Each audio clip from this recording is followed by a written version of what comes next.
Alhamdulillahilladzi arsala rasulahu bil huda wa dinil haq liyudhhirahu 'ala dini kullih walau karihal musyrikun walau karihal kafirun walau karihal munafiqun. Asyhadu an la ilaha illallah wa asyhadu anna Muhammadan 'abduhu wa rasuluh la nabiyya wa la rasulahu ba'da.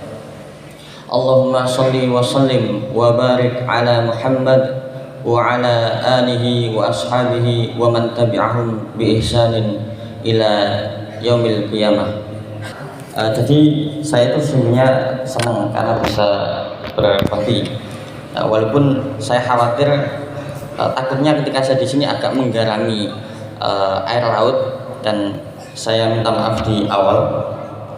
Pada kesempatan kali ini di momen Idul Adha ini, mari kita senantiasa untuk menilik kembali bahwa banyak ibrah atau hikmah yang dapat kita ambil dari kisah-kisah Nabi terdahulu. Nah, salah satunya kenapa ada Idul Adha itu tidak terlepas dari kisah Nabi Ibrahim.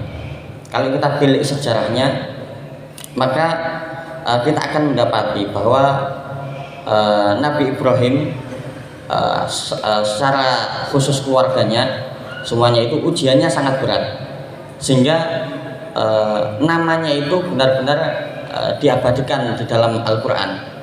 Bersama Siti Sarah menginginkan seorang momongan, sehingga bertahun-tahun dalam pernikahannya bersama Siti Sarah ini belum diberi atau belum dikaruniai oleh Allah Subhanahu wa taala seorang anak. Maka Nabi Ibrahim itu berdoa, dikatakan doanya itu dalam Al-Quran, Rabbi habli minas sholihin, ya Allah karuniakanlah aku anak yang soleh dan atau solehah. Rabbi habli minas sholihin. Di usianya yang ke 80-an, Nabi Ibrahim itu belum dikaruniai oleh Allah Subhanahu wa taala seorang anak. Nah, kemudian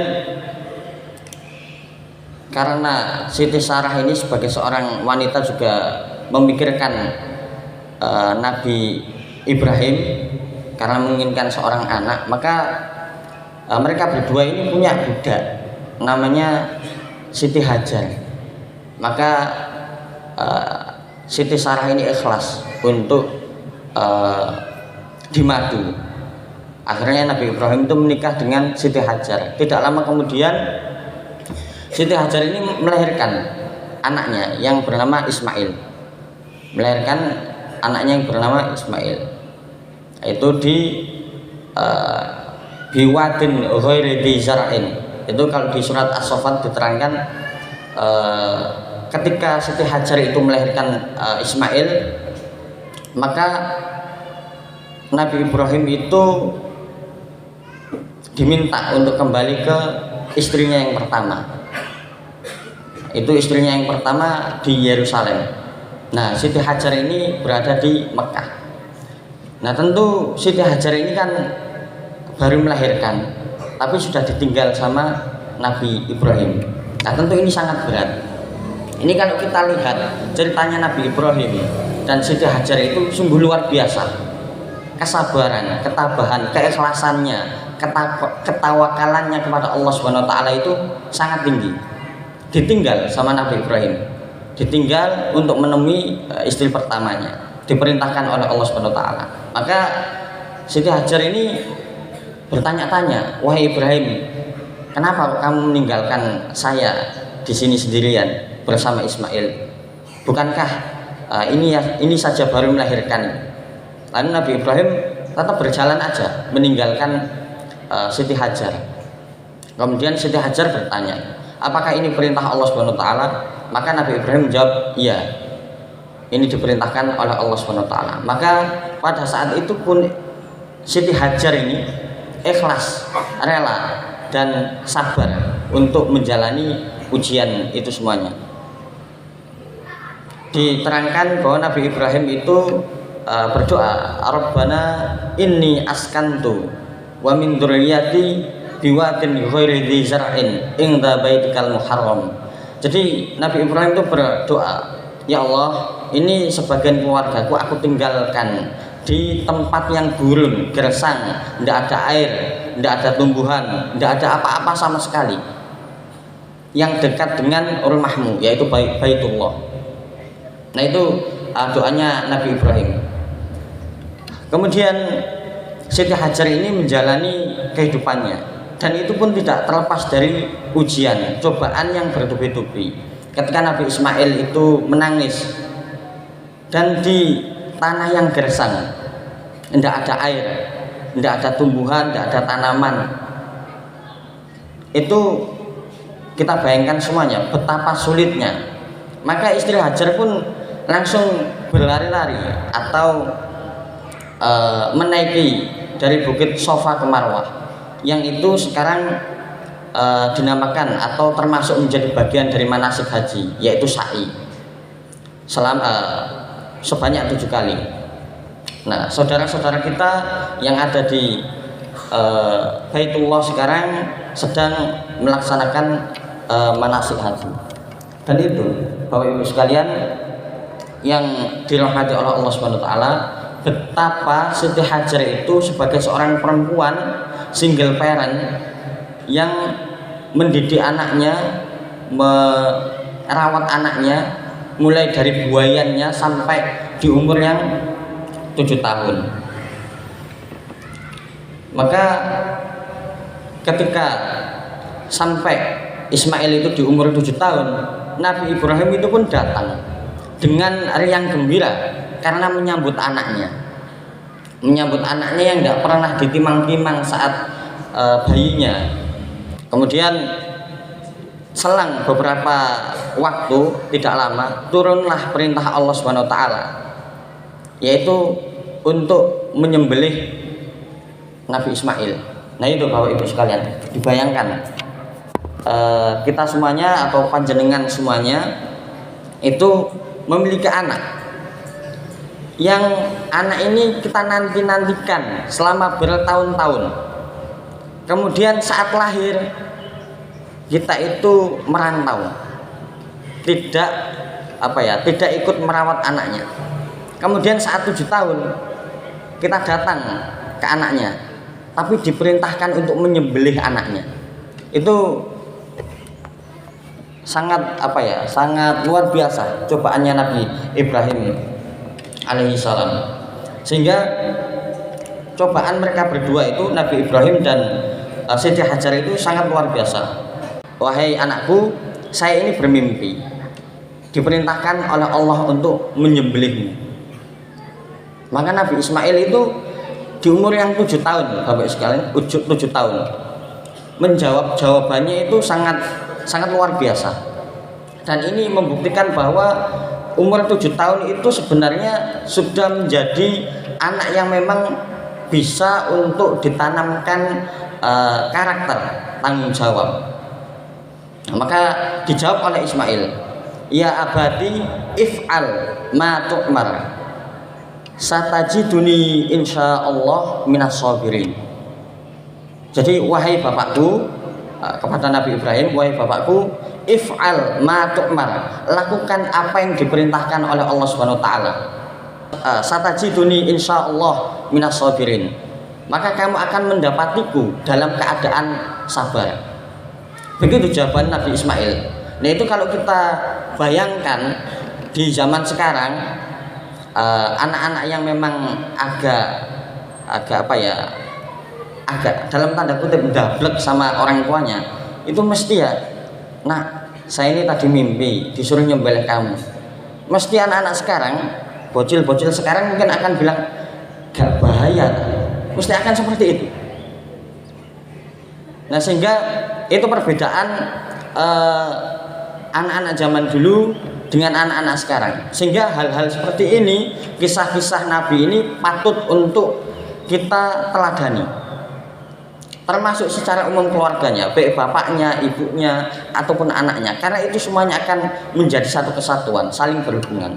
Itu Bapak Ibu sekalian, masyaallah muslimin rahimani wa rahimakumullah. Sehingga ketika Nabi Ismail itu hendak untuk disembelih, maka Allah SWT itu menggantinya dengan kambing,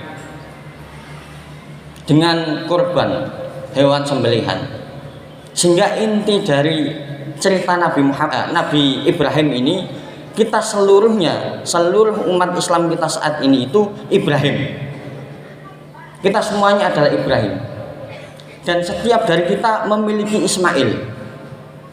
Bisa jadi Ismail itu adalah harta benda kita, jabatan kita, gelar kita, anak kita, kekayaan kita, atau apapun yang kita senangi, kita banggakan di dunia ini.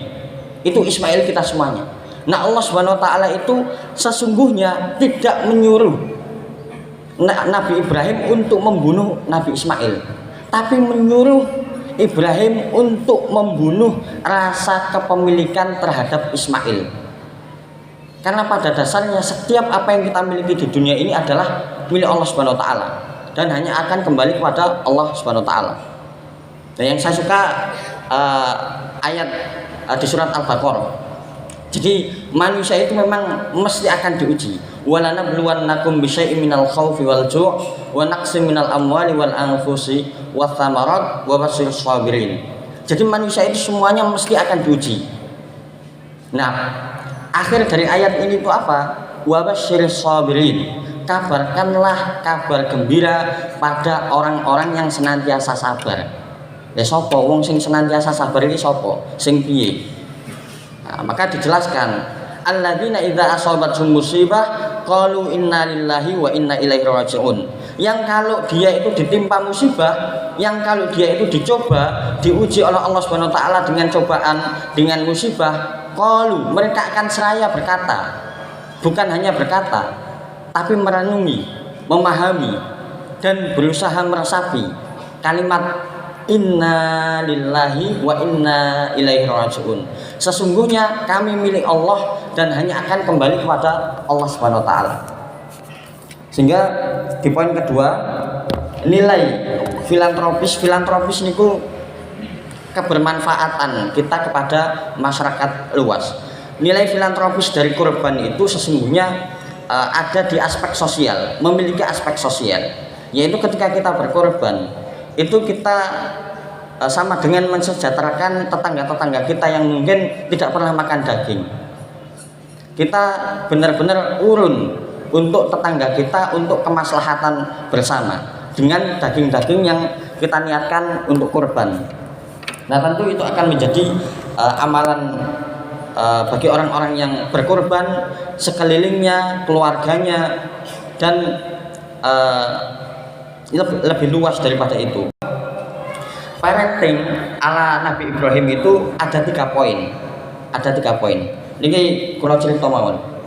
Saya itu merasa hidup saya itu lancar. Merasa hidup saya lancar, Bapak Ibu sekalian. Bukan karena saya merasa pintar, enggak, atau saya merasa apa, enggak. Tapi yang saya rasa itu ada doa.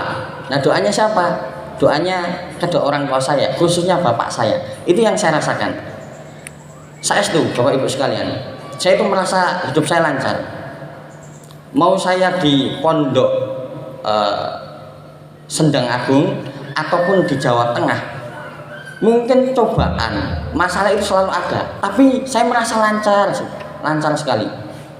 Nah, itu Bapak Ibu sekalian, doa itu satu senjata yang paling ampuh untuk menembus langit. Wong tua itu mesti ndongani anaknya. Nah, itu yang saya yakini bahwa doanya orang tua itu benar-benar mustajab. Saya setuju. Saya dulu itu tidak mau berdiri di mimbar kayak gini atau disuruh imami. Saya setuju, jujur ini, tidak mau. Saya tidak mau. Kula matur ten bapak kula. Aku mau dadi wong sing koyo alim, pengajian moh. Aku pengen dadi wong sing sakarepku dhewe ae lah. Saya setuju.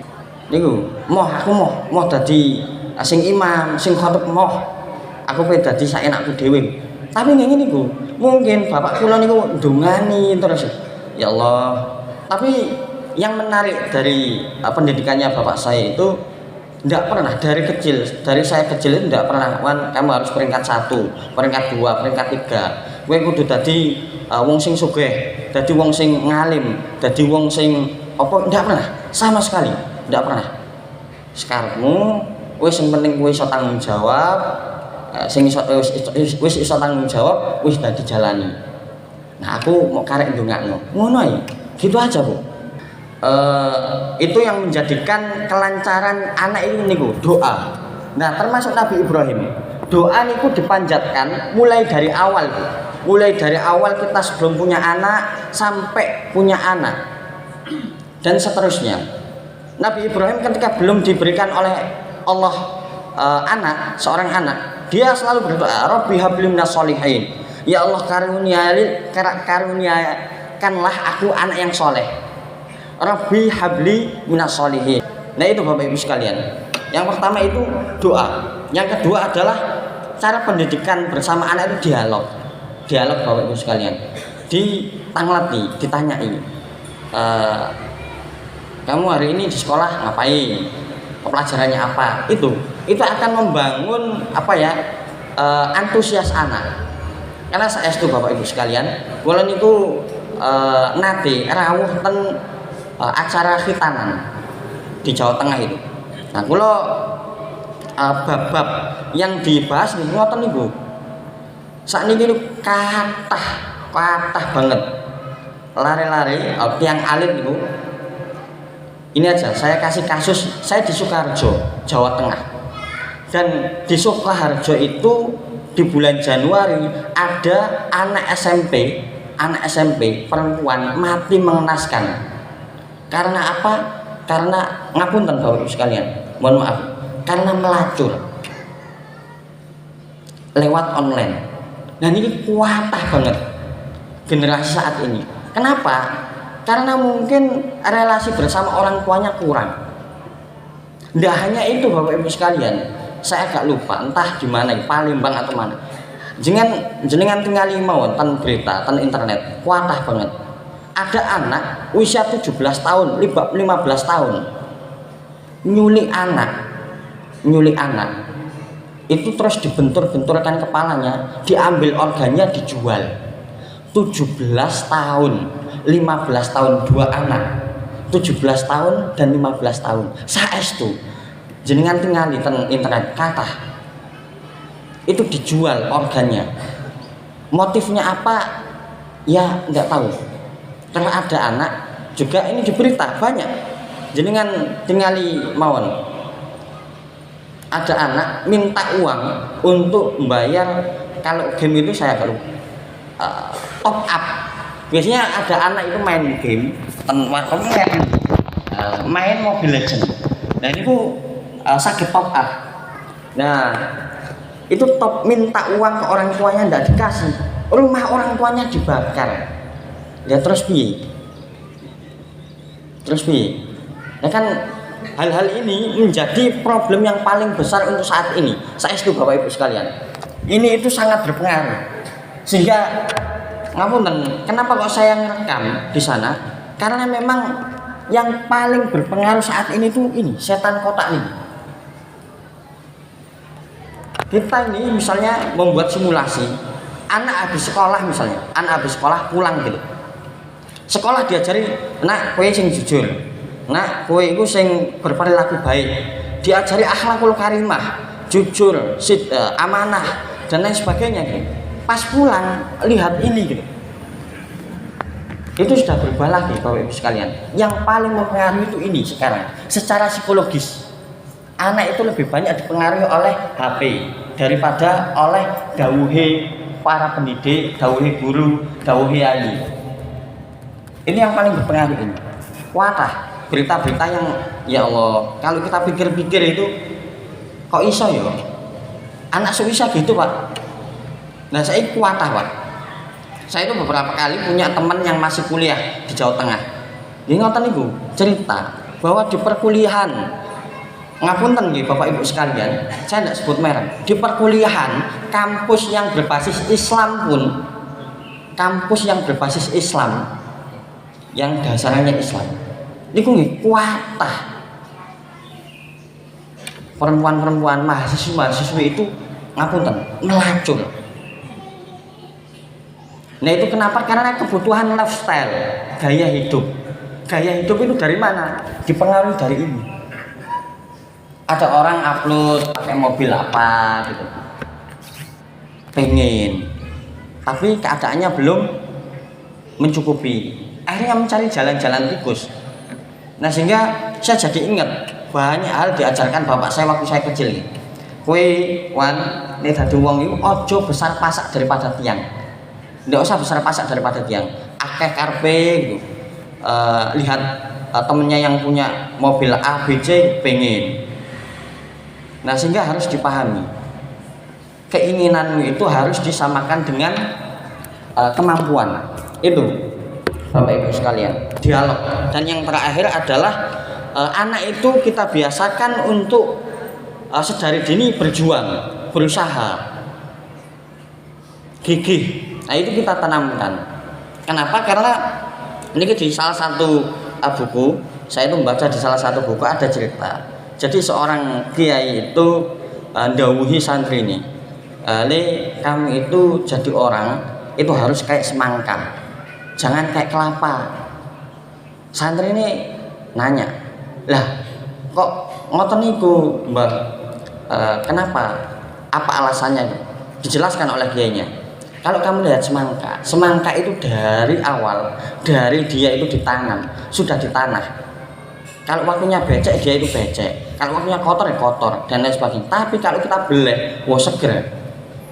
Kalau bahasa Jawa Tengah itu seger eram, seger tenan gitu. Nah kalau kelapa itu mungkin banyak manfaatnya.